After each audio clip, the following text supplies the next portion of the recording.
Hey, my project for today is to replace a couple of hydraulic hoses on my HWH hydraulic system.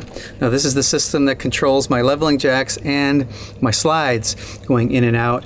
And the reason I'm replacing these hoses is because the fittings on the manifold side in the front have been leaking when it's under pressure. So when the slide is extended, for example, it's under pressure and it just oozes a little hydraulic fluid periodically. Went ahead and just ordered these pre-sized hoses that are going to fit that length exactly from HWH, and we'll get them replaced. Now I've done this one time before, so I'll walk you through what I'm going to do, and hopefully it helps you out if you experience something like this on your rig. These are hoses actually built by HWH. The benefit of that is that they are labeled, and they have this little label here on this side that has a part number, and it has the specs, like it's a 1/4-inch hose and it's 180 inches long. So they like to pre-make all these hoses so that when you order stuff, you know exactly the length that you're going to need. And that's what I did. I was able to find the label on the old hose is kind of hard to read, but I was able to decipher what it said and get the appropriately sized hose for this project. All right, now the first thing I need to do is to make sure that the entire system is depressurized. So I'm going to make sure all the jacks are up, all the slides are in, and I also want to go through each of these lines that I'm going to be working on. And there's a solenoid valve associated with each one, and I'll make sure that I'm going to release the pressure on that valve using the little bolt, 1/4-inch bolt, or a T-valve, or the newer ones actually have a different spring thing on the back. Make sure the pressure is released on that valve also. The hose I'm going to replace is this one down here, right here, and the solenoid valve that I need to release pressure on is right below it. That's one of the slide out valve solenoids. So there is a 1/4-inch nut on the back, just a little nut that I can get a hold of here, and it's like the old style. So I'm going to go ahead and just back that off like 4 turns. 1, 2, 3. Oh, I've heard the pressure release there, so that's good. That's all I need. Okay, so that one's released. Now I'm also going to release the pressure on this one here, because I'm going to remove this line because it's kind of in the way of me getting a hold of this one with a wrench. I've done it, but it's really challenging. So I'm going to go ahead and remove this one while I work on removing that one. So in order to do that, I need to go to the valve here on the other side, which is one of the jack solenoid valves. It has a different kind of release mechanism. So that one has a little T-valve, still an old style, but to release it, just 1, 2, 3, 4. I think that's good. About 4 turns. All right, so this is the one we're going to remove first, and I've got a few different wrenches here. First of all, got a couple of 5/8, and that's going to go on this part here. The important thing is that this part shouldn't move because it stays with the hose. It's crimped on there. This is the fitting threaded part that actually moves. So I want to be able to hold this secure while I turn this one. This, I believe, is 9/16. Got one just in case I need to hold that. And then see if I can loosen the hose. Oh, there we go. Broke free. Okay, this is turning independent of that, which is what I want. Okay. Yeah, I might be able to just do it. Okay, release it with my fingers.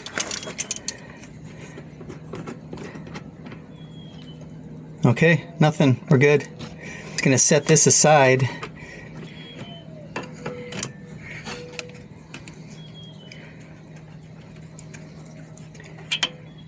So that's what that piece looks like.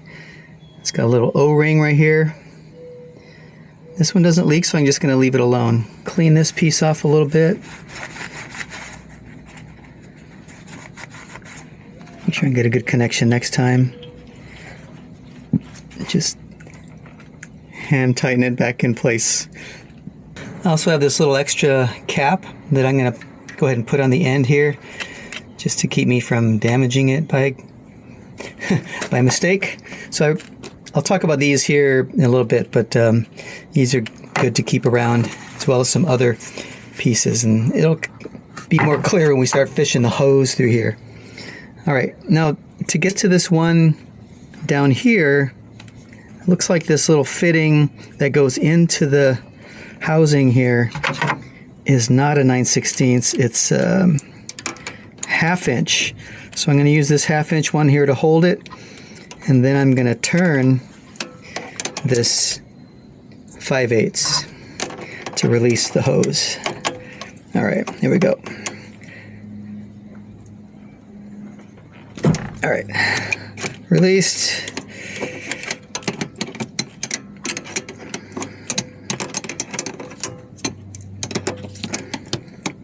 And I think I can get the rest by hand. All right, here we go. Now this is the one that leaks. This is the one that we're going to replace. So you can see here that here's the old label on this one, which is why I was able to find the right hose. And I don't even know where the other end is yet. I'll figure that out when we start chasing this down. But this allowed me to order the correct hose without actually measuring the hose and going out and finding where the other end is. Okay, so now I need to chase this hose all the way down to the other end and figure out where I need to remove it and disconnect it. But as I chase that down, I'm going to remove the this protective loom that's covering the entire hose all the way down. So what I want to do is when I got this removed, I want to put this on the new hose before I feed it through. So it's just going to make it a lot easier. That's just the way that I've done it, but that seems to work for me. Just going to go through this these zip ties. So I'm just going to go ahead and release that for now, and then give us room to work. And then it goes up through behind the air filter here, and then down behind here and through that hole here. So what I'm going to do now is pull it all the way back through that hole, and then that'll make this part easier, and then I'll just start working from underneath the RV. Okay, so here it is. I pulled it through that hole, and now I need to just kind of chase it all the way back through all these little clamps and stuff. You can see there's one there. And as I do it, I'm going to just remove this loom. And then when I'm all done, I'll be able to just pull the other one through, and I'll show you that when we get to it. Okay, it's this one here. Unfortunately, this is the main slide. I can't do this with the slide out, but that would definitely give me more room. But pro tip here, don't leave your mouth open, because these things are filled with dirt sometimes. So let's see if we can get this through.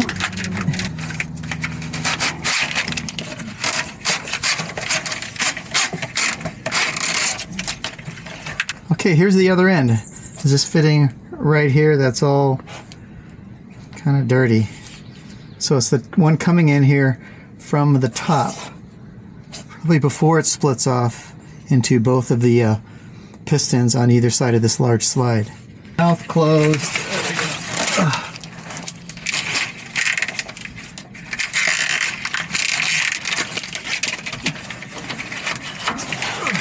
There we go. We boondock in some dirty places, I tell you, which is why this happens. All right, got all this stuff removed from the old one, and that really is the most difficult part of this project. But now we can get it on the new hose, and I'll show you what we're going to do. We're going to actually attach them together and use the other one to pull this one through. This little connector is going to go in the end here, and that's gonna, I'm just gonna put a little cap on it for now, but that's gonna give us the ability to connect these two hoses and allow me to pull one through with the other. Let's go ahead and get the loom on here. And then we'll do that. All right. I'm gonna straighten this all out because you don't want it to be all twisted when you're working with it.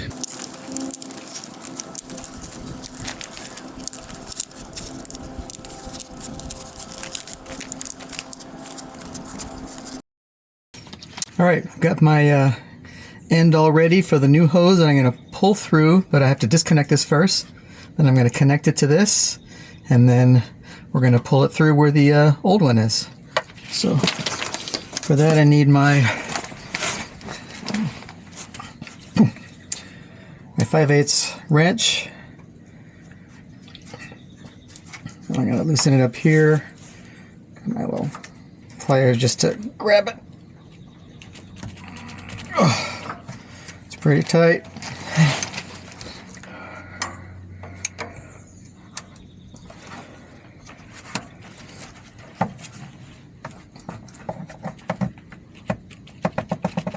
Oh, there we go.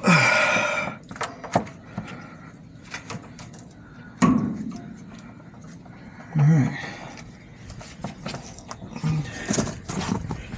Just in case I get any fluid, do the rest by hand. Okay.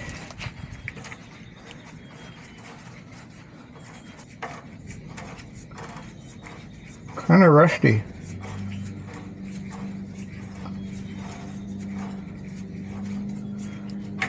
Oh, there we go.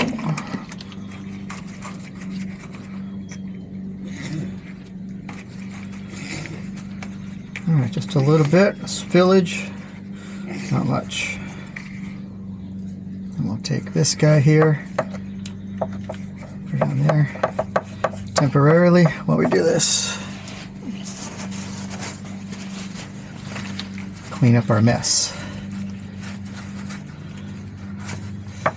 All right, ready to pull. Now you notice that taped it up pretty good with some electrical tape because I don't want the loom to come off as we feed it through. Straighten that out just a bit.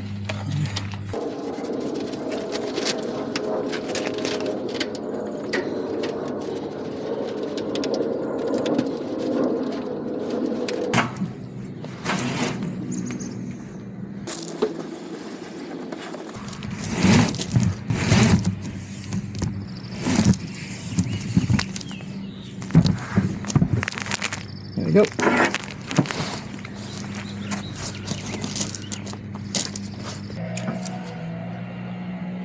All clean in there. All right.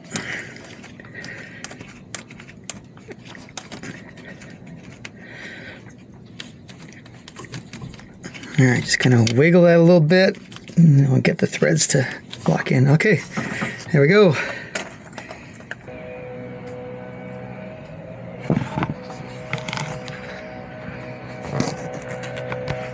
Back on the other end here, we just have to attach the other end of the hose to this T-fitting right here. So I'm just gonna release this one, loosen it up. I already kind of cleaned it up. Set that aside. Then I want to straighten out this one here. I'm gonna go ahead and remove this cap. Oh. Looks pretty clean. I'm gonna get rid of the glove. Get it started. Oh, look at that. It's just going right on. Perfect. Alright, that's finger tight. Looks like we're good about there. Okay, now we'll just tighten it down. Yeah, I believe the torque on this is like 12 foot-pounds. But when I'll come back with a torque wrench at some point, but usually what works is just get it to stop and then give it a nice little tightening. And that should do it. Once I test it, I'll make sure it's not leaking or anything. All right. Just go through and redo some of the zip ties that I removed. Should probably put a zip tie right about there. Right. All right, back here at the manifold, let me re-engage the valve pressure relief. Just clockwise on that bolt.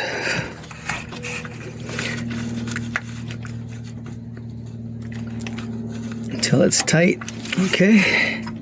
Tighten up our hose.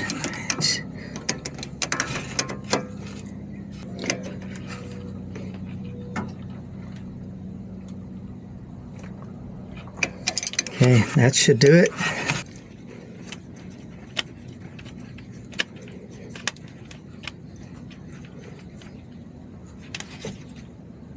Okay.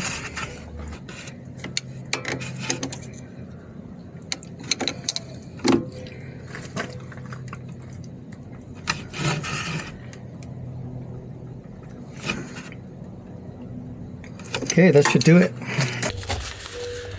Well, that should fix my leaky hose fitting issue. I still have one more to do before I test everything, but I'll leave that to you. The test process is pretty simple. You just use your slides, put them out, pull them back in, and your jacks, just drop them. And do that a couple times. But the first time you do it, expect it to just kind of spin for a few seconds because the pump is repressurizing the system. And then as you pull everything out, pull it in a couple times, it'll naturally bleed everything, bleed any air in the system out, and it'll come out through the little vent cap on the reservoir. So that's pretty much all there is to it. Check for leaks when you do your testing, and then when you're all done, just double check the fluid level in your reservoir in case you lost any throughout this whole process. But I've also got videos on swapping out and troubleshooting the pump motor and replacing solenoid valves as well. So if you're having those issues, go check out those videos as well for this HWH system. But hope this helps you out. Let me know if you have any comments, and I'll catch you in the next one. Take care.